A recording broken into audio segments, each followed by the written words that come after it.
All All right. right. Well, pull out the controller badly. Welcome everyone. Like the DM who had to go away for swim camp for 2 weeks, we're back, and everyone doesn't know what we did last session. I am your host, Garza Pavel, the DM, and with me is the co-DM, Chitter Charmer. Hello, hello. Same as always. Yep. So sorry about last week, folks. We kind of blanked it out of our memories. We both had terrible weeks last week, but that's pretty much all we. That's the long and short of it. We don't want to go into too much detail. But we're back Yeet. now. So that's the important part. And while we're back, we're continuing our continuing examples of how to start a campaign. So the last 2 weeks we talked about the story and the setting, which is basically stuff that'll handled by the DM. And oh, you were gonna say? And those are relatively. I'm not going to say they're easy by any stretch of the imagination, but they're easier for a DM to control because they are what the DM has to make by session one, if that makes sense. It does. But that's all on the DM side of things. Today we're taking a bit of a hard right turn into the other half of a campaign, and that is player choice. Specifically, character creation and party dynamics. Now, a lot of people are probably going to wonder, well, what does that mean? Well, obviously, character creation is you're making your own OC, you're making your own character, you're picking a class, you're picking a play style, you're going with who you want to have be in the story, your representative. Party dynamics is how you and your team work together to achieve goals, basically. And some people would claim that those two are mutually exclusive. I say if you have a good session zero, it's probably going to be what makes your campaign setting. Uh, it's probably gonna, if you have a good session zero, it's going to make that campaign feel a little bit more connected. But it'll also probably give the players a chance to realize maybe their character is not going to fit the role they think they're going to fit in. And we've had some examples of that. I personally believe that there are two characters that a player makes. And that sounds a little bit weird because a lot of people would be like, "Wait, aren't I making one character? I'm playing one character. What do you mean I'm making two?" You're making you're making two different characters. It's the character that you perceive in your head and the character that gets expressed at the table. Mm-hmm. And there's a little bit of psychology in that. Garson, have you ever heard of the phrase, uh, like, like looking into the mirror? Not the official term, but I do know what you're referring to. It's the concept of you looking into a mirror and being correctly honest with yourself. And what you see back might not be what you think you see back. Exactly. It has to do a lot with a rather interesting psychological concept that a lot of people don't often think about and are honestly afraid to. And I know, and it's been the subject of some pretty popular games like Persona and whatnot, but honestly, it's a very realistic psychological concept, and it's that idea that who you are isn't always who you show outwardly, because what you think of yourself and what other people think of you can be two completely different things. And so the and so for me especially, oftentimes, and Garson can confirm this, for my character designs, I will make like five, six, seven different versions of the character, and maybe none of them see the table. And the party only remembers a version that was made during that session. And your character that you make in session zero is never going to be a one-to-one replica of the character that comes out during one through how many other sessions it takes. Right. And on top of that, just from a technical standpoint, it's important to also realize that that there are moments where your character could die, and you shouldn't be afraid of that. like sometimes it's always okay to have like a backup character and maybe to explore another facet of yourself. To use the Persona example, a lot of the if you've ever played that game franchise, it basically shows that there are multiple sides of one individual as they're expressed through the outlets of other people they form bonds with.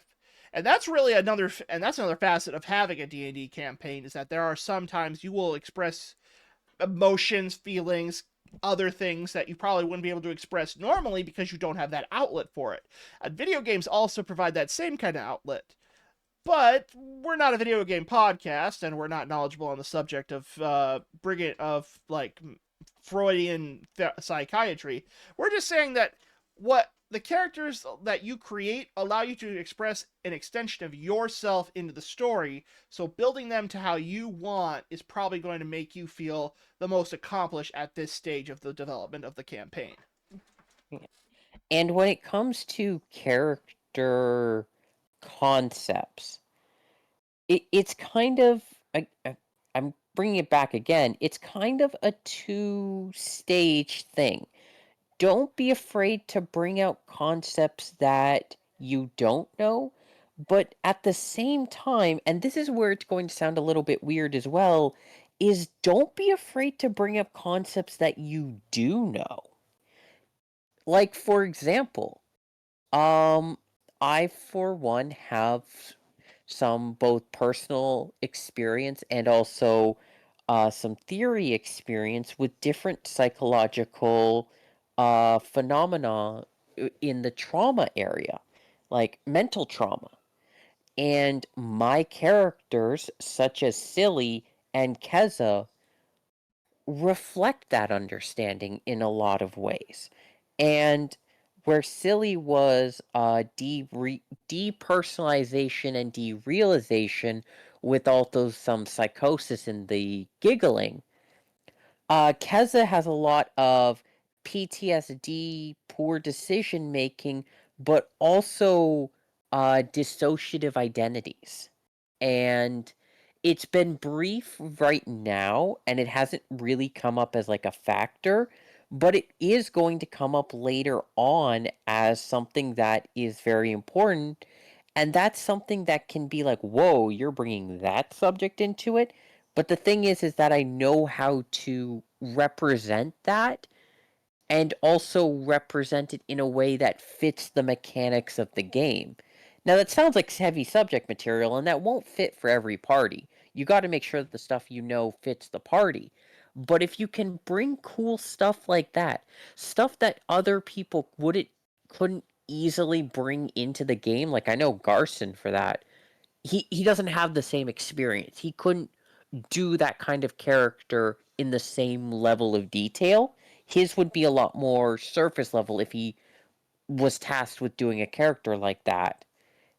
It can be very interesting to bring stuff that's seemingly so disconnected and bring it right into a character. It's a lot of fun. Mm-hmm. And whether you think your character is too much or too little, that's for the party to decide.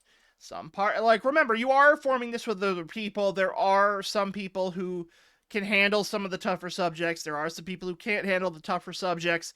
So when you are at that session 0, it's always better to explain in a generalization what your character is in terms of its backstory or its I would say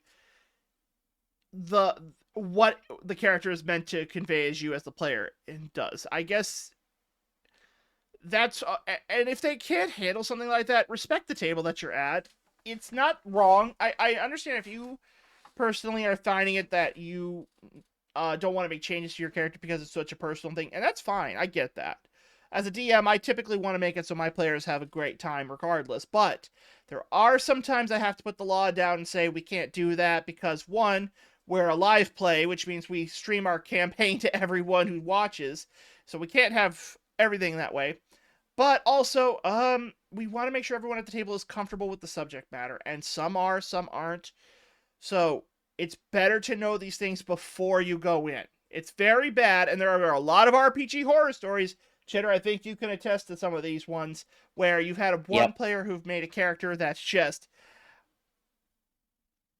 Well, one who probably goes around and likes to, you know, make the party uncomfortable by saying things and doing things that they aren't agreeing to. And we could go into examples of this, but Yeah, no, I don't think we're going to do yeah. that.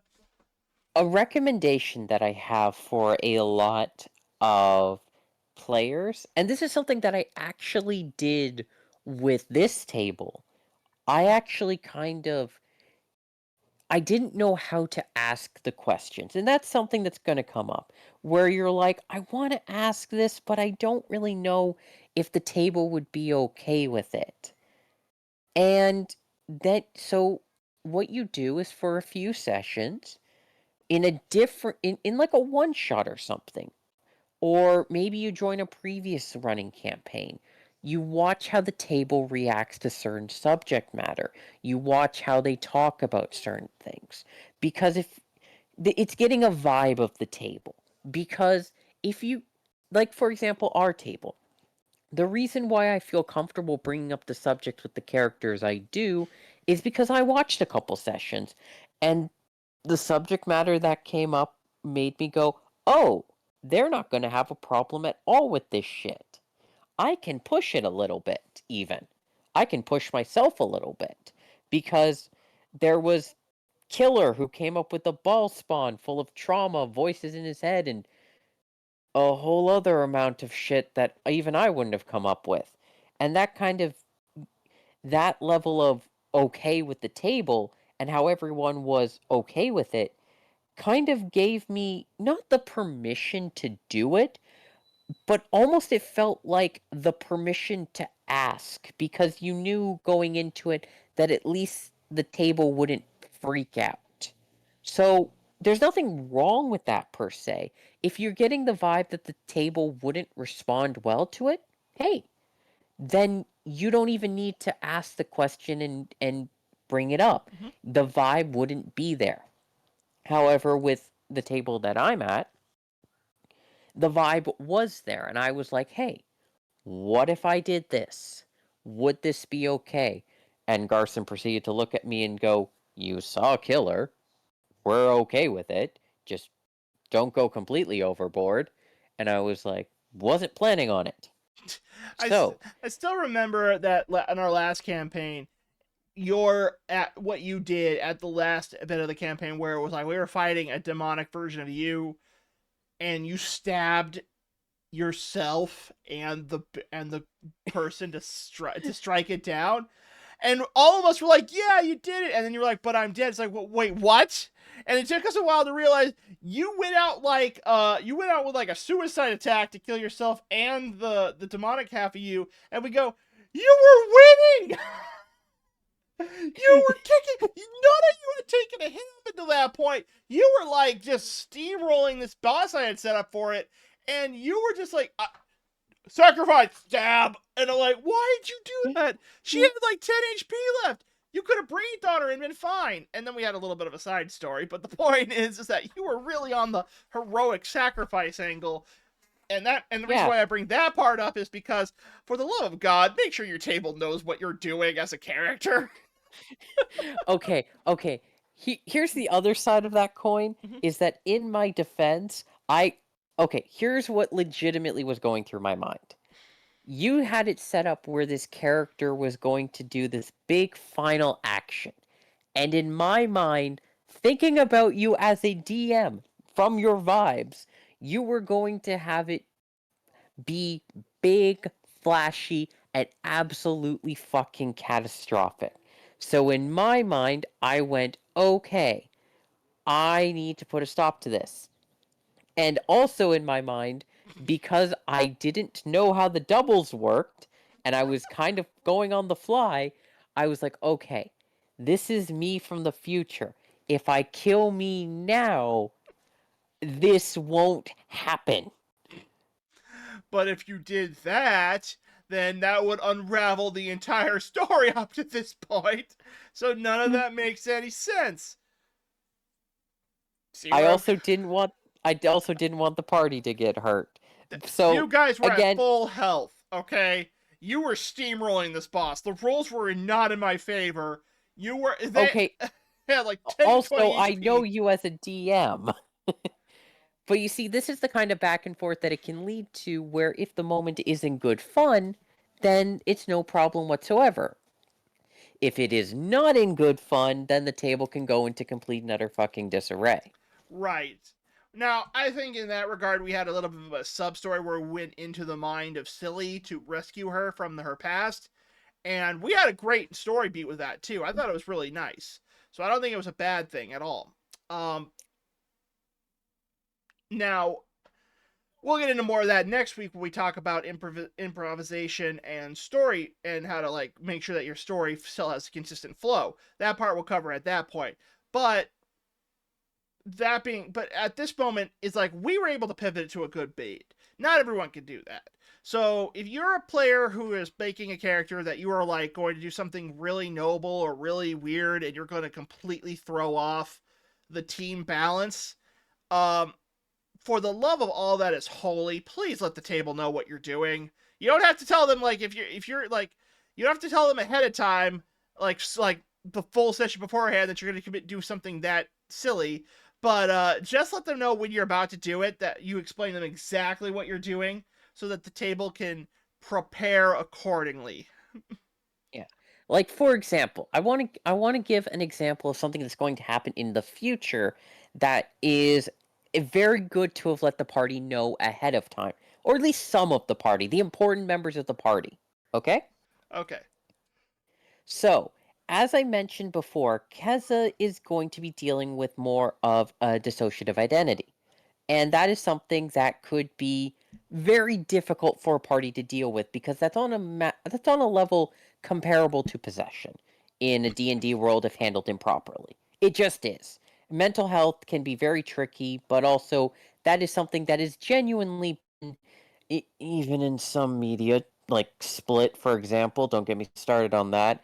That's been dealing with it on a level of possession and is really bad media. But anyways, um I talked to Garson Neffy, who's playing Keza's wife, and Cross, who would be very well affected with it with Illamare, ab- about that. I talked about what I'm planning, what's going to happen, and we talked about like not just how they would react, but also how like what is actually going to happen. I didn't just give like the cliff notes. I was like, here's the mindset. Here's what they're going to say. Here's what they're going to do. Here are some probable ways that it could happen. Because again, I'm the player. I don't know what exactly is going to cause it, or what is going to or where it's going to lead from. Mm-hmm. But I went into it going, this is going to be a growth in the character where if I don't explain it, it will not end well. But with it being explained, everyone at the table is jacked for it. Like everyone that I've talked to about it is absolutely jacked for it. They can't wait for it because of the way that it's a change in the character that makes sense. And it leaves a lot of it gives meaning to a lot of different things that have already happened that in a way that doesn't infuriate them. It doesn't they're not left out. They're not going, "What the fuck are you doing?" Like obviously there's going to be like some surprise like, "Oh my god, what the fuck is happening?" But also there's the heads up for the characters that it would really truly affect of okay, me as a player knows what's going on, but my character doesn't, and that's okay.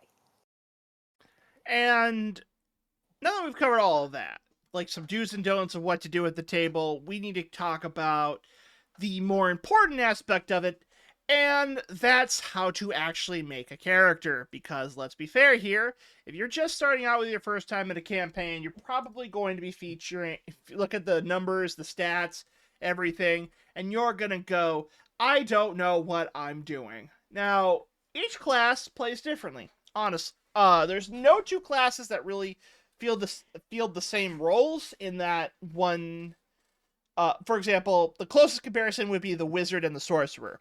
They're both magic users at the end of the day, but the sorcerer can perform unique aspects of magic because they can draw on it naturally, like with meta magic, and the wizards learn magic. So you have variety versus unique effect. These two play very differently than one another, and then that's just the baseline of the classes. Yeah, like even outside of the class, Mhm. like outside of combat, those two classes will interact differently in situations where the sorcerer will be the face of the party and get you inside the library, then the wizard will be the one to pull out the books and goes, "Here's what the fuck we're looking for." Whoopsie, just gotta adjust this real quick. Okay, so speaking of what does that mean? Well, we got a little handy dandy list here to showcase what I'm talking about. I have got to figure out how to make this thing a little bit more uniform. Anyway, Yee. so as Chitter said, what is the terminology we're going to be using before we go into the character creation? This is the terminology we're going to be using. Nope. I'm gonna Okay. go. Let me show it. Let me show it in our channel just real quick. Yep. Okay. So we're gonna go over Oh, what. So for those of you, all right, can you see it? yes. Okay. So we're gonna briefly go over this real quick and explain exactly what these terms are. Mostly just because we want everyone to be on the same page and you are understanding exactly what a character class is.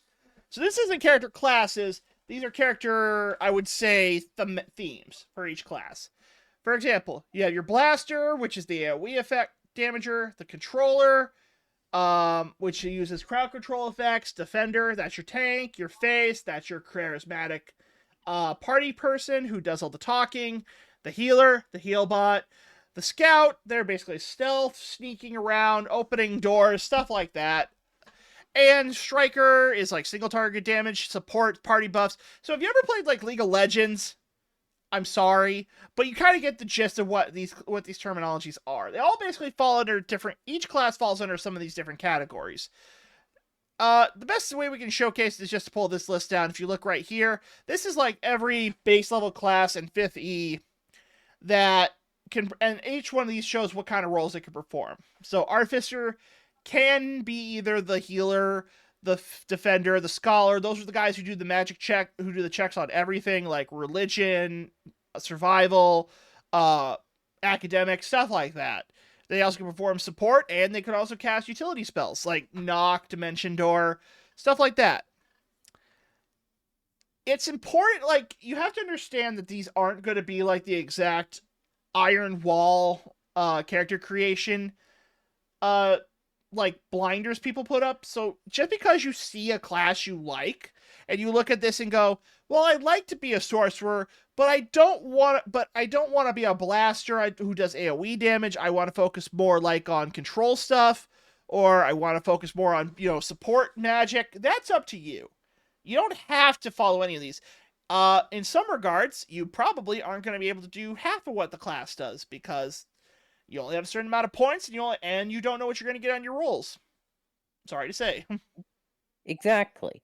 And something to note is that none of these classes are individually locked to one role. So when you're just starting out, if you want to play a specific type of like of like part in the party, you have multiple options. You aren't necessarily locked to any one particular thing.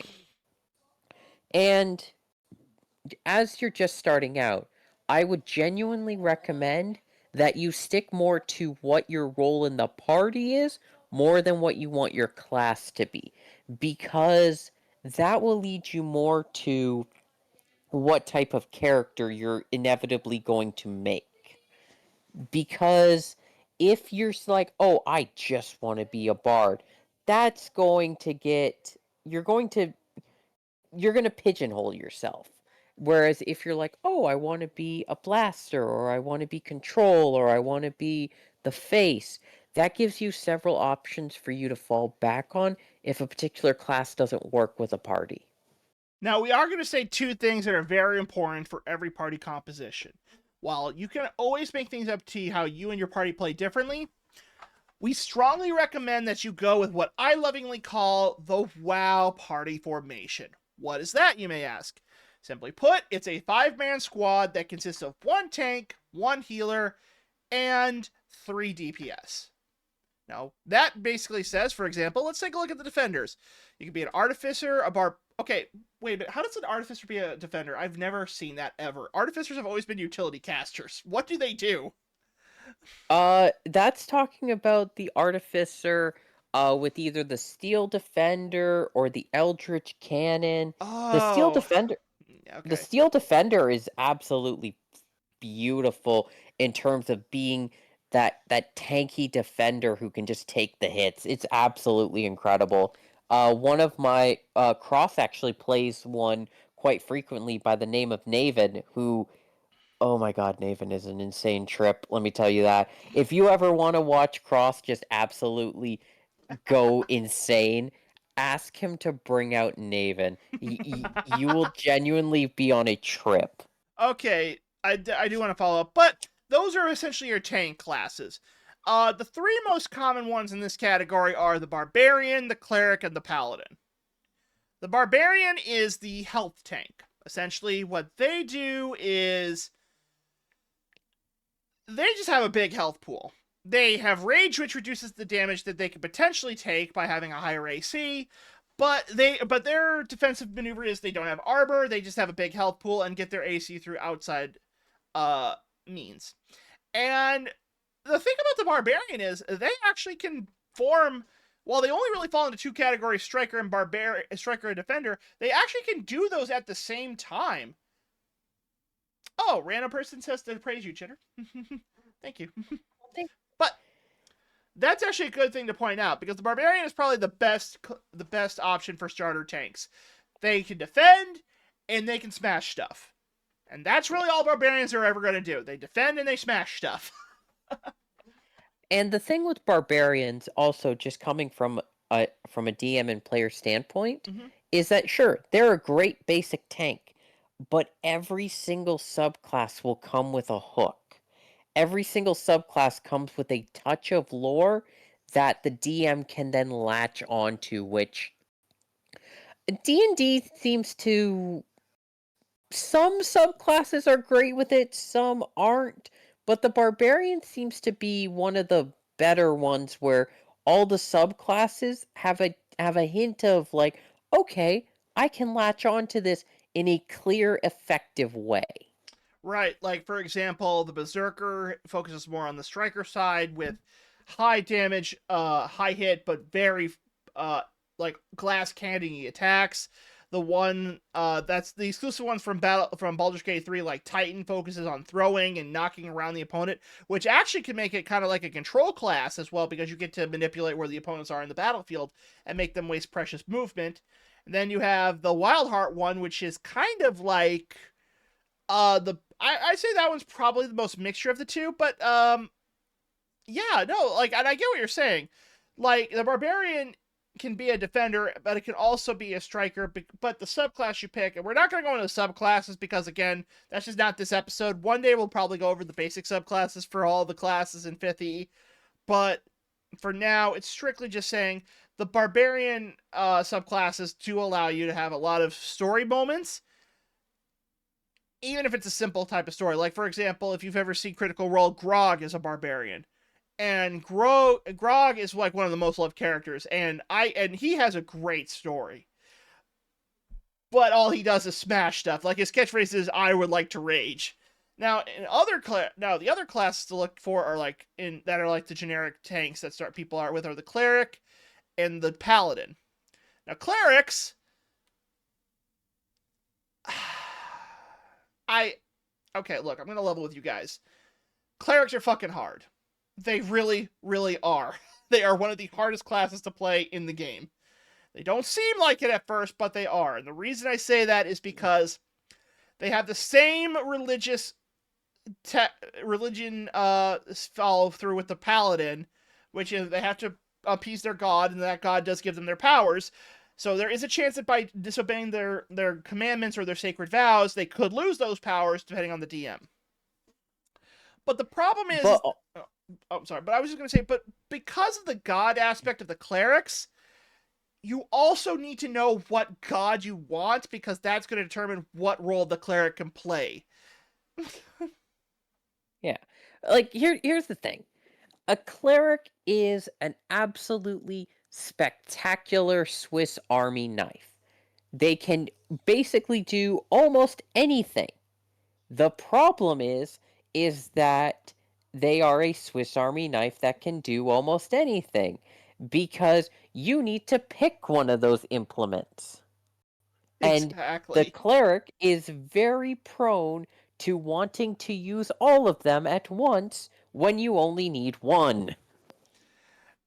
So, for example, as you can tell, the cleric can be the AoE damage dealer, the tank, the healer, the striker, the support, which is, by the way, healer and support are two different things. Healer heals, support buffs, and the utility caster. I'll be honest, if you're doing a first time playthrough and you want to play a cleric, I'm not going to stop you.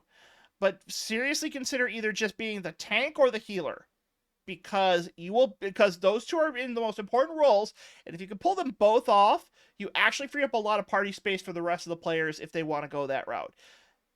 And also, there are better options for blaster and there are better options for striker. Just saying. Yeah.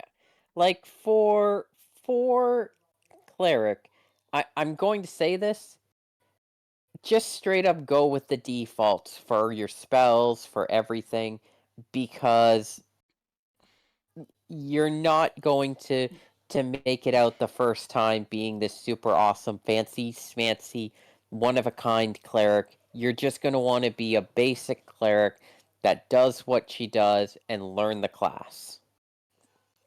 And then when you eventually die in the last boss fight and you have a sad party moment, remember you're now with your Holy Spirit, so you probably are feeling a little better that way. Anyway, the last one is the Paladin. The Paladins they're the sword and board, defend all, protection, but surprisingly, they also provide some of the more, how do I put this delicately? Paladins are not hard to play. They're They're annoying. annoying to play. Yeah, I was just about to say the same thing. They are annoying to play because you have to live by your tenets. Whatever the tenet is that your paladin has, you have to live by it, or you become an oath breaker. And if you become an oath breaker, you pretty much become, I would say, a striker and supporter. I think you lose pretty much all the other benefits because Oathbreakers are notorious for being really high damage dealers, but they can't really do a whole lot else. Just based on what I've seen. I could be wrong on that, and if I am, feel free to leave a comment down in the comment section. But from all the Oathbreakers that I've seen, they typically turn into high single damage target fighters, and they kind of lose all their other benefits. Yeah, it's just ugh. Yeah. And for those of you who don't know what the tenets are, paladins have to live by a set of rules. And if you break those rules, then you lose most of your powers. But the rules but the rules really do depend on stuff like, for example, I think one of them is never slay the innocent, never harm, never give your quarry the ability to surrender, never strike down an unarmed opponent, stuff like that. They are the definition of lawful good. And 9 times out of 10, you're probably going to do something to break that oath. Not because you're deliberately doing it, you're probably going to just, I don't know, take someone down, and the DM goes, well, unfortunately you lost your paladin powers. Well, why? Well, he wasn't evil. You killed an innocent man. Wait, hold on, he seemed like the bad guy. He did seem like the bad guy, but you didn't investigate enough and he was innocent, so you lost your paladin powers. Yeah, that can either turn into a really fun campaign or you chucking your dice at the DM very quickly. Oh no, they're gonna check the dice, flip the table, and jump over it to smack me upside the head. Which is why I play really loose with paladins. As for healers, typically we recommend, once again, clerics or druids to start with, because those are the two main healers. And surprisingly, those are really like the two basic ones I recommend. Paladins also could be healers because they get access to lay on hands, which is a fantastic healing ability. but that has a separate charge system, and again, that's way too much detail for this episode. But if you can, but like you notice that we said that clerics and paladins, they can fill two roles at the same time. If you can fill two roles, because if you can do that, your party then becomes that much stronger, and you don't have to worry. And depending on how many players you have, you didn't really have to sacrifice that much. It's a little bit of it might be a little bit more work on you as the player, but it is worth it. Trust me on that. Yeah, it's very good to do. So we're gonna go briefly into how also we do that, but Chitter has let me also want to. So how do I put this? Sorry, I cannot seem to talk today. Now that's D&D. Obviously, D&D follows a separate path when it comes to how to make a character creation. For me personally, the other thing I want to talk about is, once again, the game I love the most, and that is Cyberpunk with the life path system. So Cyberpunk actually works a lot differently than D&D. And I know a lot of people are probably saying, well, wait a minute, you're talking about D&D so much, why are you going to Cyberpunk? I wanted to explain this for two very important reasons. Number one, I think Cyberpunk has one of the simplest character creation systems out there. And it also allows you to focus on a single type of play style. And that's it. Yeah. And that's why I think it's kind of a really important retrospective, because when you look at the party composition of D&D, a lot of the classes can perform multiple tasks, a lot of different roles, a lot of different ideas, and that allows you to pick a class that you probably could want to play and perform a few unique acts. You're like a broad spectrum character. That's really interesting.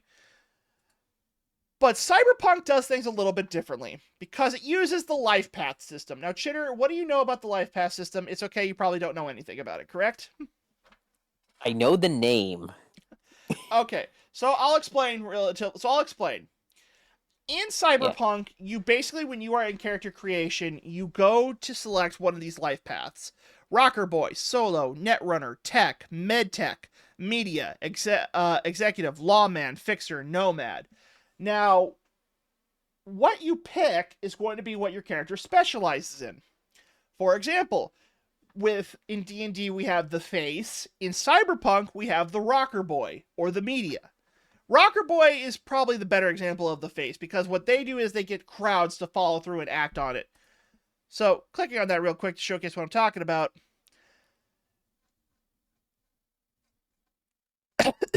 Sorry, I'm trying to find what I'm looking for here.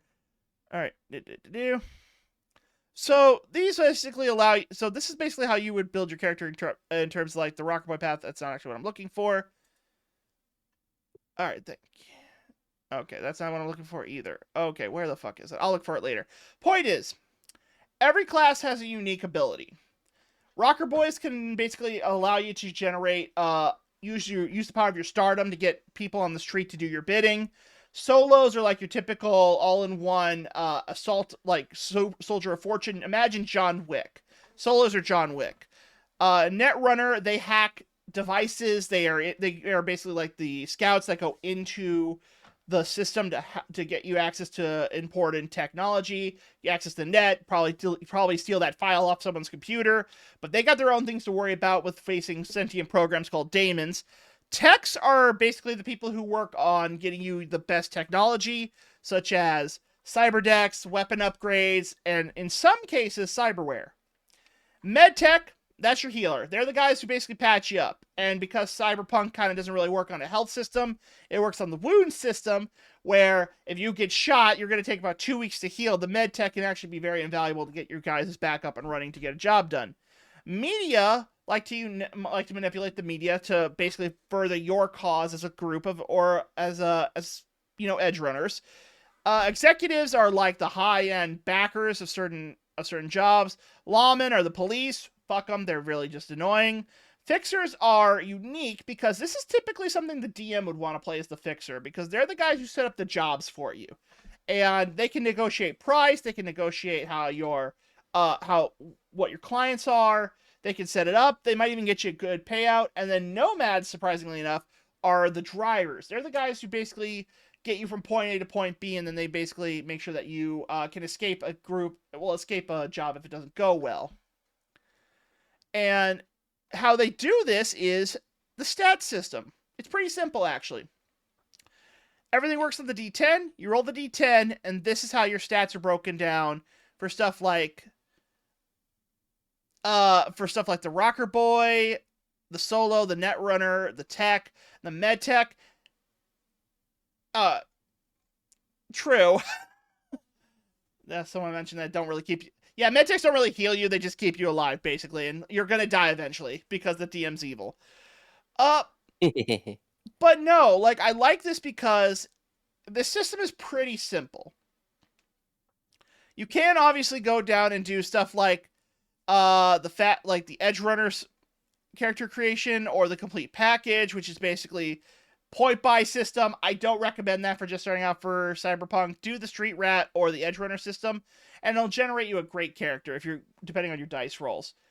But what I'm getting at is, outside of me gushing again, obviously, is that this game really wants to is like narrowing your character creation, because as you are building your character, you really are limited to like what your character's life path is, as opposed to creating a character and then having it branch out. Now, you're not limited to it in terms of like the story, but in what you can do, basically. And with D&D, you can see here like some of the subclasses for some of the classes. Like the barbarian is always going to be the striker and the guardian, like we mentioned, but then they have stuff like they could be a berserker or a wildheart or a zealot. And then you also have stuff like the druids, who could follow like the land, the moon, the sea, and the stars. The monk that shows different ways of how to fight. It's all basically it's open. It's an open character creation versus a closed character creation. Yeah. And neither is particularly bad. The systems of the game are built around it. But one thing that you do have to watch out for is you can't necessarily port a character from system to system. You can port a No. character you can port a character idea. Don't get me wrong. I am an unoriginal bastard, and Garson can tell you the amount of times that I have talked to him about an idea, and he has gone, "Is it from this particular thing?" And I'm like, "Yes, yes, it is." But never be afraid to bring those ideas, because either other people in the party are going to know it and like work with it, or they're not going to know it and be intrigued. Right. You can never bring a bad idea. You can only just do an idea badly. Right. And one thing I do love about both systems is that they are, without a doubt, very. What I love about both systems is that at the end of the character creation, once you get through all the adding the spells, adding the gear, adding the stats, which that part we'll go into in a little bit, but after you get through all of that, they do feel like they are you as a character. They allow you to basically feel like you are connected to this character in a way that you normally wouldn't have had if you just pulled it out of a book. Yeah. So, It oh, go ahead. never be afraid to use someone else's idea and turn it into your own. That is 100% true. Never be afraid to borrow something, but always remember where it came from. Exactly. Now we get to the part of the character creation that I don't think anybody likes.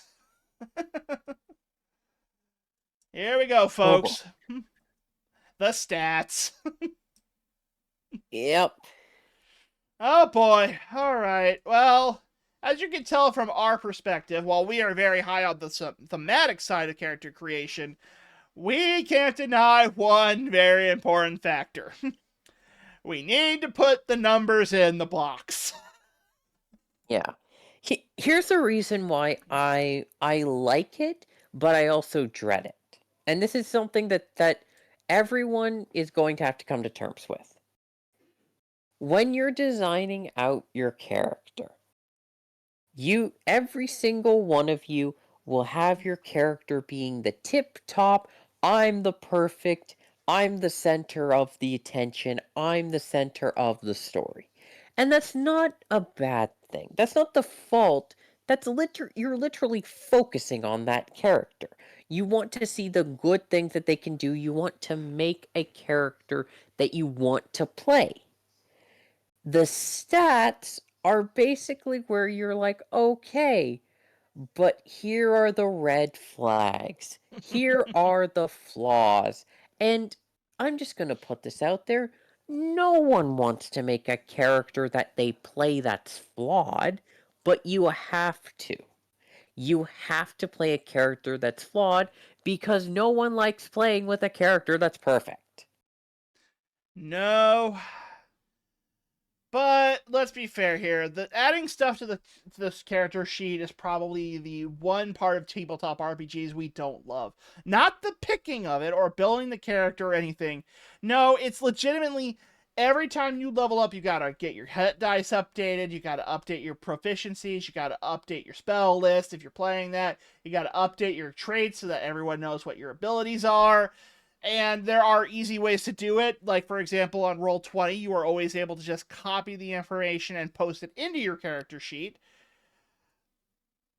But, and I have to say this accordingly, there is always a problem when you have to let random numbers dictate what happens. Now, for me personally, I prefer the main stat block to be rolling, which is roll 7d6s, drop the lowest. That's the simplest way I chose it.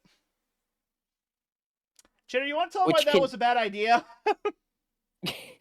See, my character got 3 20s.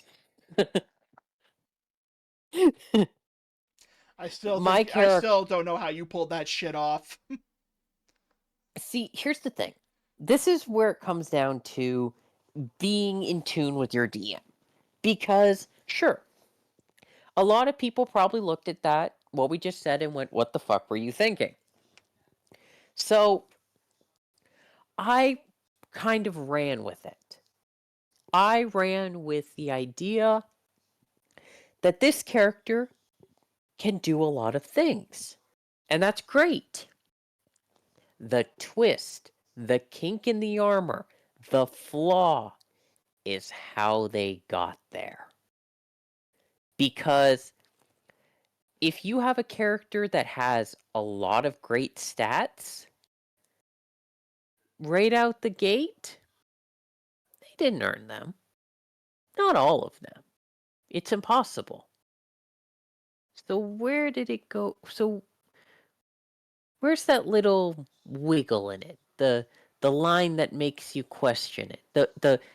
The moment where you go, wait a minute, that ain't right.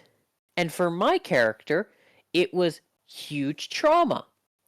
For some characters, it may be magic. For some characters, it may be a patron. For some characters, you don't have all the stats. It could be memory loss. It could be you just were never that strong, but you were really smart and determined. So, for a lot of those things, it really comes down to not only is your role important, but justifying it within context. Because if you don't justify it in context, then it doesn't matter what you roll or how you roll it. Because if you cannot justify your rolls to the table, and I'm not talking about justifying like, oh, you need to see what I roll. No, justifying it as in your character is skilled for X reason, or your character is not skilled for Y reason, then it's going to suck regardless, whether or not you have an OP character or a PP character. Yep. And on top of that, the other thing to remember about and on top of all of that, the other thing to keep in mind is you will not be able to control how the die roll. For example, you can roll 2 really good numbers, 19s and 20s. Let's say you rolled a 19 and a 20. Then you rolled a 10, and then a 9, and a 7. And then, worst of all, you rolled a 4. Now, 3 is like the bare minimum you need to be intelligent in this game. 4 is like where you can, 4 is like the bad one. Now you gotta compensate for that flaw. And if you look back at the thing like with the defender, are you going to be the defender? If so, you got to put that 19 into, or you got to put that 20 into Constitution, or you're going to be the face. 20's got to go to the Charisma stat. So what's going to be your main stat? What's going to be your secondary stat? And what are the 3 stats that you could potentially get away with that aren't going to be needed? Yeah, it all comes down to, hey, you gotta play this to the strength of the character. And the die will fuck you. The die will go into you without lube. And your job as the player is to basically maneuver around so that it hits as much of the good spots as possible. So, with that being said, let's talk about... This ain't getting monetized. Probably. So that being said, this video is getting demonetized. But let's talk about something kind of... But let's just talk about a quick and fun way to make a character. Make things... Obviously, for me, if you want to do the roll d20 and then drop the lowest one, you can. Some prefer point-buy system, where you have a certain amount of points that you can buy into putting stats into your character, like you would in most common RPGs today, like Fallout, Baldur's Gate 3... Cyberpunk 2077, all of them kind of fall into the same category where you start with a certain amount of points, and then you can build a character that way. But let's swap that part out and think about this for a second here. What if I wanted to make a character build a character story? I don't really have a whole lot of ideas. I know what I want to do, but I want to make my character feel a lot more fleshed out. How do we do that? Well, Chitter actually recommended something to me a while ago, and we have implemented it in our campaigns, and I kind of like it. Chitter knows this better than I do, but I'm going to pop it up on the screen real quick. It's known as the Willermont Heroic Chronicle System. Chitter, you know this better than I do, so I'm going to let you talk about it more than me, but could you explain to the audience why this is a really good tool to flesh out characters? Okay, so the Heroic Chronicle kind of comes in 2 versions. I go with the Critical Role one because I just find the flavor in it to be a little bit more easily able to put into games. That's just me. But the thing is that the Heroic Chronicle is really... This is your character. This is everything to do with your character. There are no how do I put this?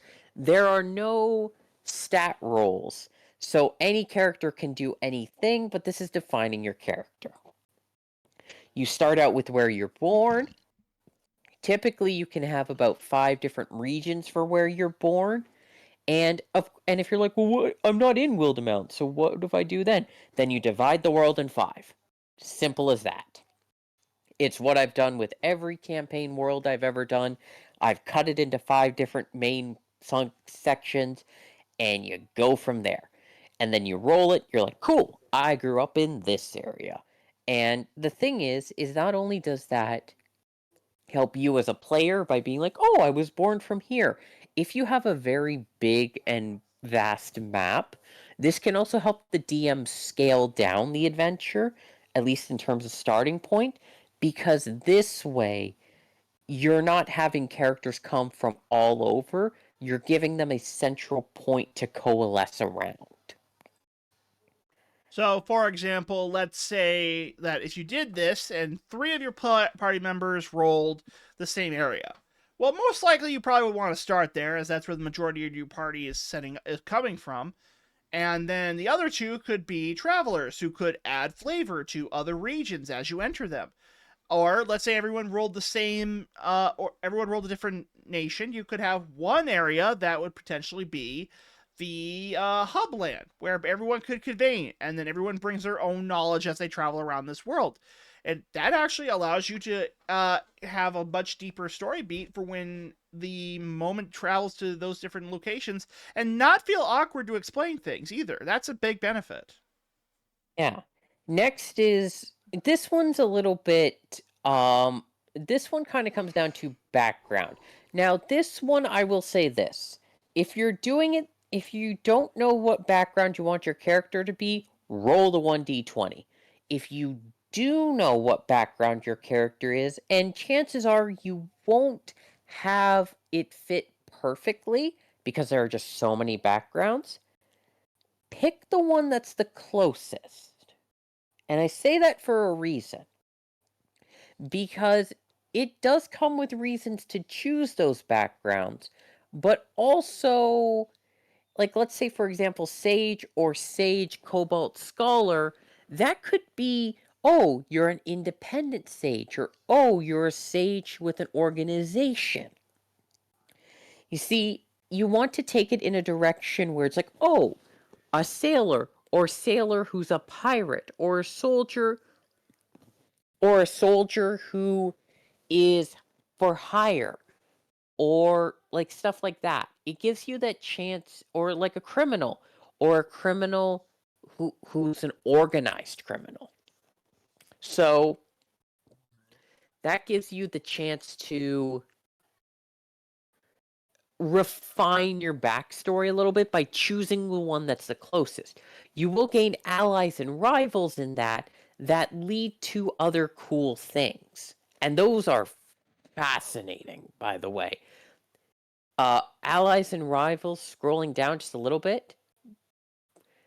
You Oh, here we will go. get a certain amount of allies and rivals, not only from what background you take, but from where you're born.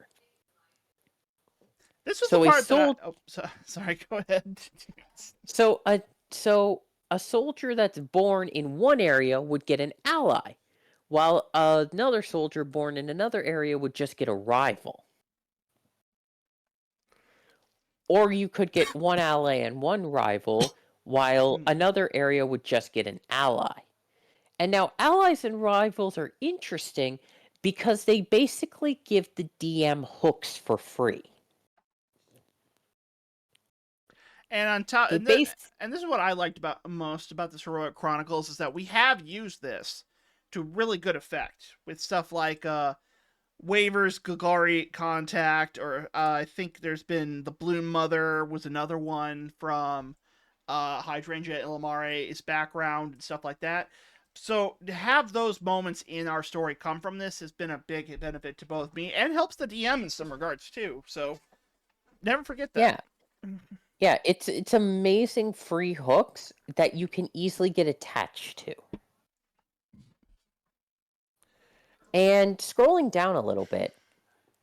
Now, what I find fascinating is that I helped Calby with this part, especially. We were very excited for this part. We rolled, and she was like in a town, I believe. And then once we figured out where she was in a town, scroll down a little bit further. Keep scrolling, keep scrolling, keep scrolling. They came to the family part, and she got it was a village. It was the village one. So it was like the town, village, whatever. She rolled like a stupidly low number for the parents. I think it was like a 2 or 3. Oh And God. she got like like we were like, okay, 3 or more, so we're gonna come back to that and touch on that with the siblings. And then she rolled like an 8, and we were like, okay, roll the 2d4, and she got like 6 plus 2 siblings. It was ridiculous. So I basically had her roll a 1d6 for the amount of parents, and she got a 5. And so we were like, okay, this makes sense because she came from the Gruul. She's a fairy, so she would have been raised by the entire village. And she has a good relationship with her parents because she was raised by giants, who then taught her how to beat shit up, which I loved. This is what I'm saying. Like this system is pretty interesting, and we're gonna put the link to this in the description down below. So if you want to take a look at it and run it for your next campaigns, we'll also include the links to everything we can when we usually are able to. For example, like the list for the blaster and all this stuff. We'll include that in the discussion as well. But if we can't show it, obviously, because we don't have the means to it, we'll try to show you other ways we can do it. But what I love about this, though, is that you don't get those moments. Just people naturally wouldn't come up with those types of things, basically, for characters. Yeah. And what's really fascinating is if you scroll down, you roll a 1d3, irregardless of what you have for the for the family. Mm-hmm. And then those are your powerful family relationships. Those help bring together a ally or a rival or a combination of, and it kind of dictates how your family was to you. Because sure, two people could have the same family size. There could be two Hikos, but one could have a very positive family relationship while the other one could be really antagonistic. And those would be two completely different paths to walk down. And it's not, and it also it's not out of the, it's not out of the it's not out of the way to include that. It's essentially just taking something you already established on and then building it up deeper. And that's another thing. Like if you scroll on down, it also includes stuff like how to, yeah, if you gained rivals or allies through something like the powerful family relationship, you roll another you roll another D100, and you get this ability as well, which I think is kind Yeah. of cool. And then it even gives you some ideas of what those characters could be when it comes to your powerful, to your rivals and allies. Which is very fascinating because, oh, one moment. So while she's talking about that, the one thing I like most about this particular is that this allows your characters to have a very wide range of ideas and character creation moments that a lot of stuff in baseline D&D don't have. Now this is entirely optional as well, so you're not really required to go this route, but I do recommend it for one very important reason. It's just rolling a D100 and you really don't lose much of anything. If anything, you gain more than you would lose by doing this, because you could potentially have stuff like adult gold dragon or adult red dragon as an ally for you. That could be potentially game breaking for having adult Or dragon. or imagine just pissing off of or imagine like your character's level 1 and you somehow manage to piss off an adult red dragon enough that it sees you as its rival. You! Oh no, not him. What do you mean, not him? Oh, that's just Gilfix. I want my treasure back. It was one coin, Gilfix. You need to let this shit go. Gary! And the funny thing is that you notice how it has the N and Y's. Those are what are called fateful moments. Now you can oh, one moment. So for those of you who don't know, the game that this is taken from, which was we talked about with Darrington Press, has something called the Faithful Moments die. Now I think Chitter can confirm this for me when she gets back, but essentially it's another die roll when it comes to an ability or check on that, and that if you it has something to do with called the Fate die, and you could succeed the roll and then have something good happen because you rolled higher on the hope die, and then or you could roll higher on the bad die and then something bad happens, and again to the so basically you succeeded but something bad happened, you succeeded something great happened, you failed but something good happened, or you failed and something really really bad happened. And the faithful in moments situation here, if I believe I understand. No, actually, I'm completely wrong on that. It looks like the faithful moments is actually something completely different. But Anyways, I'm back now. I So explained the. I going explained out, the. By the way, I'm just gonna let everyone know. While you were gone, I thought I was explaining faithful moments to them, which I believe it was that that die system you mentioned, the hope and loss die. yeah. Yeah, I was completely wrong. I scrolled down like five inches more and go, oh wait a minute, no, I was wrong about that whole thing I was just talking about. Oh, so what's that? Number 5 that you've had a moment where you just need to scroll down a few inches to figure out what you were actually I would talking like to about? point something out. I would like to point something out. We have gone a whole 5 episodes before that has happened. So right now, that's the record to beat. Exactly, exactly. So Fateful Moments is actually a little bit different. So basically you roll a 1d20 and this is an event that happened to you that gives you something really fucking cool. So it either is just a story beat moment with like a tiny little thing, or it's a really powerful moment. Like for example, let's say you rolled a 1d20 and you got like a 3. So you're like, oh, a mysterious stranger gave you a gift that saved your life when you were lost in the wilderness. Roll on the ally and rival identities to determine the identity of the stranger. They roll on the magic item table B in the Dungeon Master's Guide to determine the item. If you roll a consumable, roll again.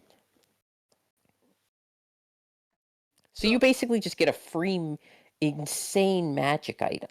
And that's actually really good because imagine you've got the adult gold dragon or the archmage, and that's happened. So you could be getting something really good on top of that. I think it's, and you know, maybe you accidentally give them the deck of many things. Yeah, it's absolutely insane. But yeah, so there's 20 of these faithful moments that can happen with a few of these, for example, mostly stuff like from the 90s upward, everything up there gets it. And then Cult Fanatic around 31 to 35 could potentially have it, but the rest are And the Gladiator. and the Gladiator, yeah, that could potentially happen too. But basically, it's like it's a bonus. It's a small bonus that could potentially give you something really good, something okay, or give you a really good story moment. Nothing really negative and game breaking in that regard. Well, there is one thing that's kind of it's not entirely negative. Read 12 for me. You were visited by a demon lord in a dream. You awake knowing the find familiar spell and are now able to cast it as a ritual. But your familiar always takes the form of a Quizit. You also have a random form of an indefinite madness, determined by rolling on the indefinite madness table in chapter. Okay, what the fuck? Yeah. I mean, Also, there's 14, and I had 2 party members in a campaign roll this before. you were lost in a remote forest or jungle. You were saved by a were-bear or were-tiger. DM's choice. The lycanthrope believed you were destined for greatness and granted you the gifted lycanthropy with your consent. I mean, okay, that's not bad, but I would love it if, like, you guys were wandering through the jungle, you both got lost, and the were-tiger's like, I will give you the power of the were of the lycanthropy. And he gives it to both you guys, to both of the people who rolled, but they don't explain it. That would be actually a pretty good story beat. Having two members of your party both afflicted with lycanthropy, but they can't really reveal it to the party because you don't know what's going to happen. Oh no, they both revealed it to the party, and they both used it to their advantage. And the really funny part is that one of the lycanthropes was a slime. I will grant you become a were slime. No, they became a were-tiger, so they literally every odd night that it happened, they would grow bones and fur, and the slime would slowly materialize into those fur and bones. It was weird.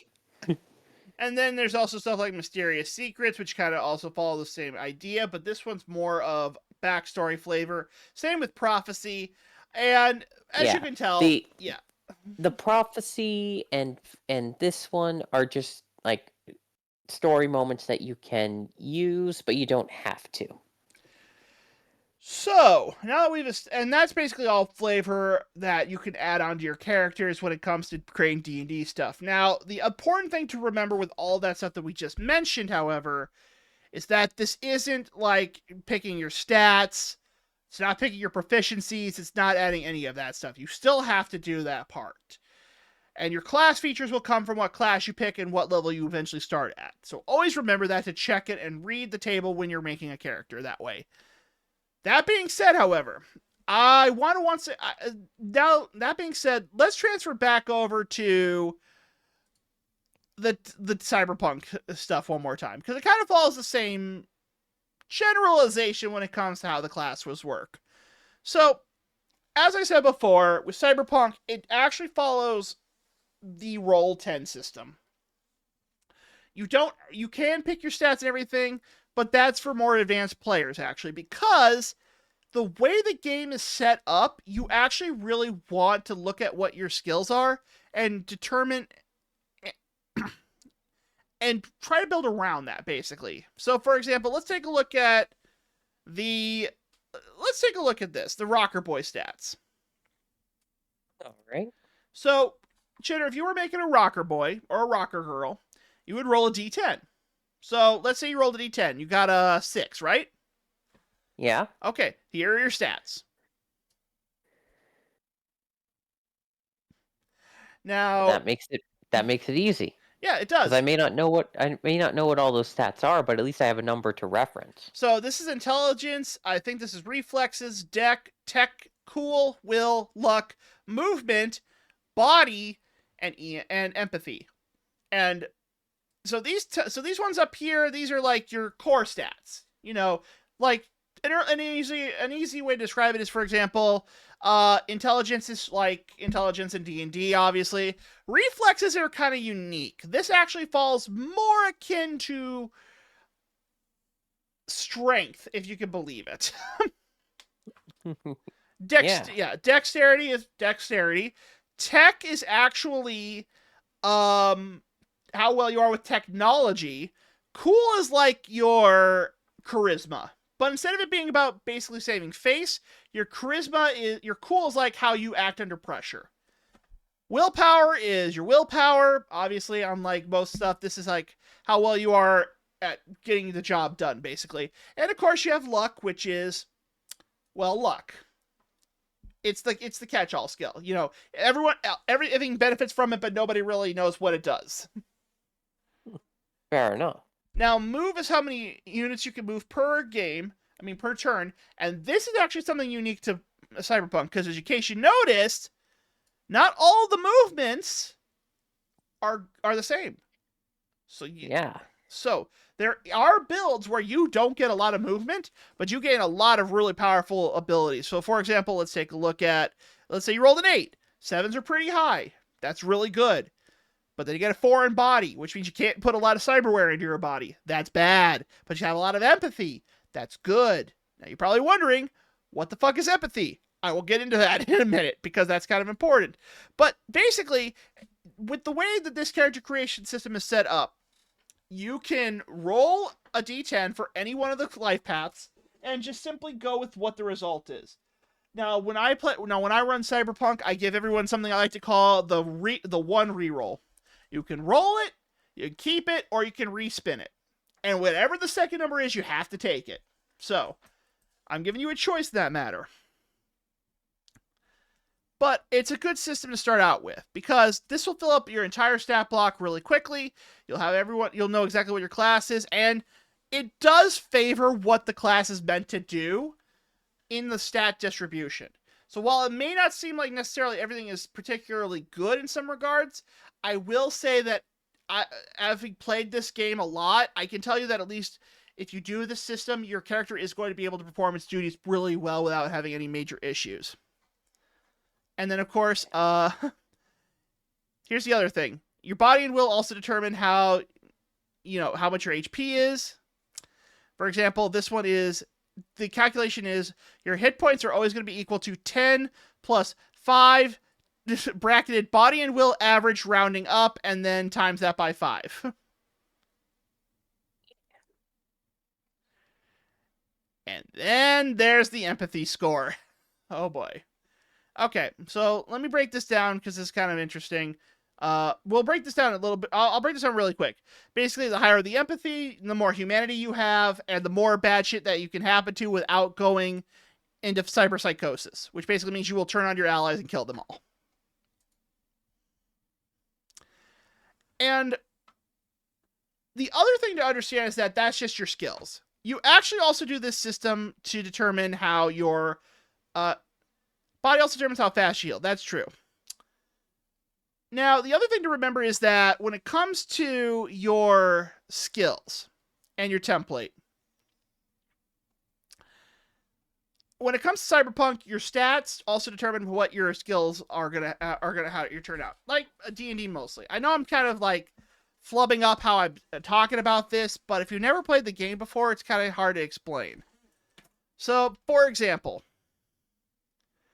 this is how everyone starts with their skill setup. So, for example, if you are a rocker boy, these is your skill level breakdown. The bold ones are your most important ones. These are like the best ones to have, because of how your character is set to go. And then you get And as you get down, you see that some of them do better with technology, handguns, melee weapons, guns that auto-fire, all that stuff. It really does break it down so that character creation is fast, but it doesn't leave a lot of wiggle room on like D&D and the Heroic Chronicle system I brought up. I bring all of that up because if you really want to understand how that goes, it's basically because of how the skill checks are set up. Because every check is going to check the stat, the skill, and then you roll a d10. And you have to and there's always going to be a dice value you got to beat. So let's say, hypothetically, you're trying to open up a door, right? Right. Okay. So for most people, that would be an everyday occurrence. A 13. For Keza, it'd be a legendary feat because she can't open doors. Get up. Nuh-uh. So, how would you open a door in this regard if you're trying to lockpick it? Well, you got to beat a 13. If I have a... Let me go back. Nope, that's the wrong one. So, let's say I have the lockpicking skill. Which, if you're using basic tech, would probably be using your cyber deck to do that. And I was a techie. I have 6 in tech, and then that would also be using my intelligence. And if I was a tech user, I would go back, check my stats,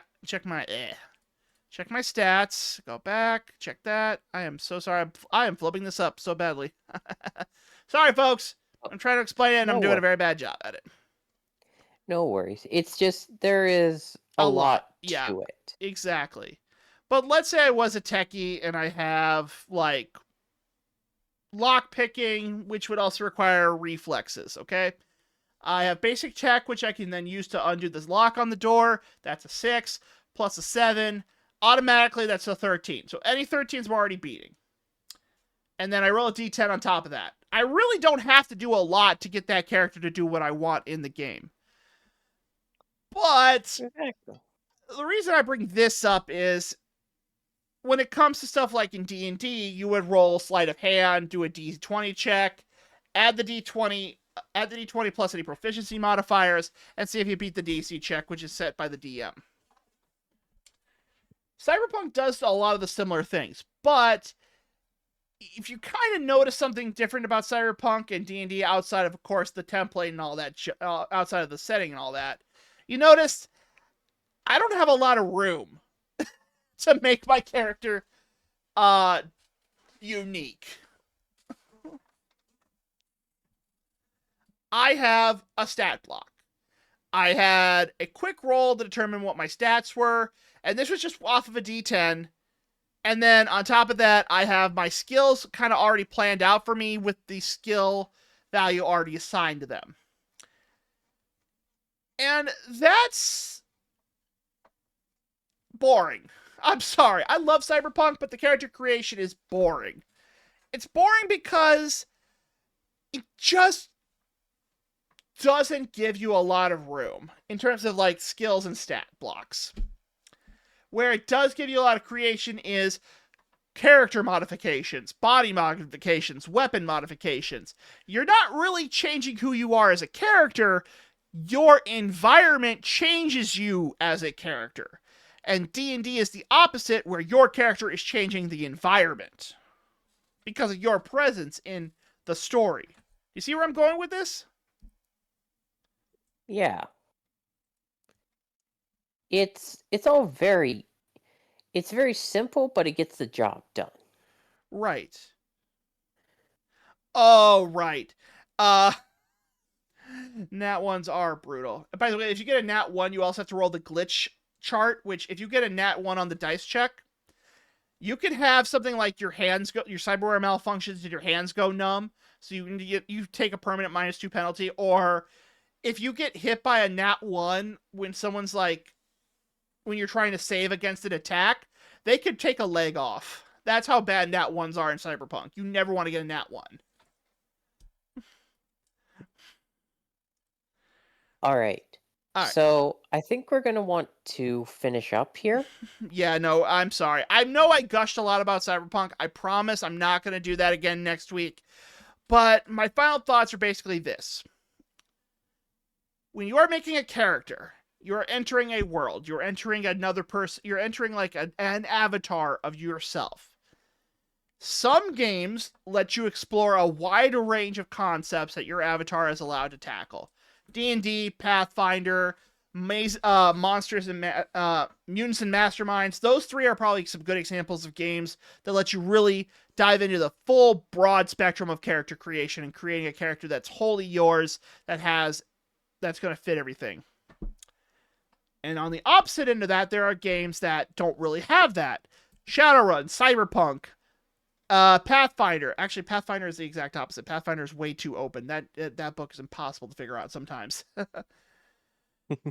But when you're making a campaign and making a character, you as the player are making the character. You have unlimited freedom and unlimited allowance to create the character that you want to create.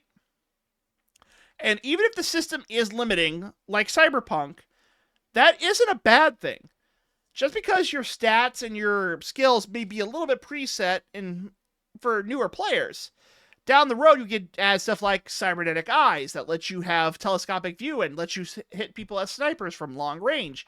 Or in D&D, when you hit like to level 3, 4, 5, you get access to really unique class features like meta magic for sorcerers, or the circle powers from the circle powers from the druid. Or for paladins, they gain access to more unique aspects of their oaths. There's no bad character creation. There is a player who wants to play this character, and tabletop RPGs allow you to make a character. The systems might not be always up to what you want as a standard, but you have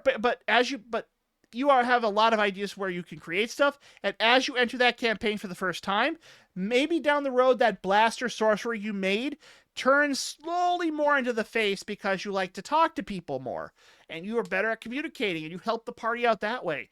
You're helping. It's a team game where you are trying to help the party as best you can. Share any final thoughts? Nothing beyond what you said. You've absolutely nailed it. Right. And that's basically my final thoughts on character creation. Next week, we're going to wrap up our series of videos. We're going to be talking about the improvisation, where to take a story, and then I think we have covered pretty much all the basics when it comes to making a campaign for the first time. And then who knows where we're going to go after that. Exactly. All right, folks, we're going to end it here for the day. I thank you for joining our session. Now, remember, please, for the love of God, if you did eat all my Doritos in the bowl, please leave the money in the Dorito fund. We need to replenish that. And if you are watching us on YouTube, you may check us out at twitch.tv.com/CarsonMavel, where we stream these episodes every Saturday live, and where I obviously ramble too much, as you obviously have seen.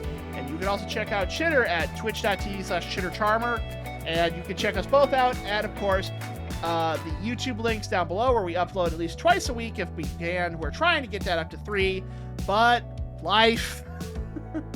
Don't talk to us about life. All right. Talk to you all later. All right. Peace out, everyone, and good night.